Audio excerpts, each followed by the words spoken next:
За сайхан амарцгаа. Манайхан бүгд ажилдаа байна уу?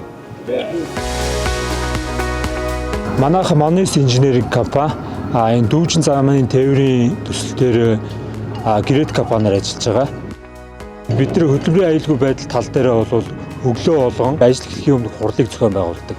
Хавтай холбоотой мэдээлэл тэгээд ажлын төлөвлөгөө бусад хүний нөөц захиалагчийн мэдээллүүд орж ирээд бид нар нэгдсэн мэдээлэл аваад үүний дараагаар болохоор нийт ажилчид ажил гарахаас өмнө тусгай багжаар шалгуулад тэгээ өдөр тутмын зааварчилгаатайгаа танилцаад бүгдээрээ ажил гардаг байгаа.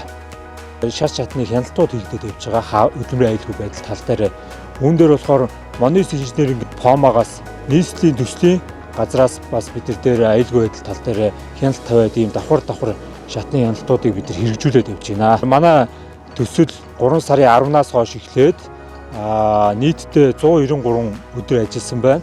За үүнтэй холбоотойгоор 90,000 хүн цаг үйлдвэрлэлийн ослогүйгээр бид нар хөдөлмөрийн аюулгүй байдлаа хангаж ажилласан байна. Дүүжин замын тээвэр маань ашиглалтанд орсон хойноо бол өндрөөс хүн аврах.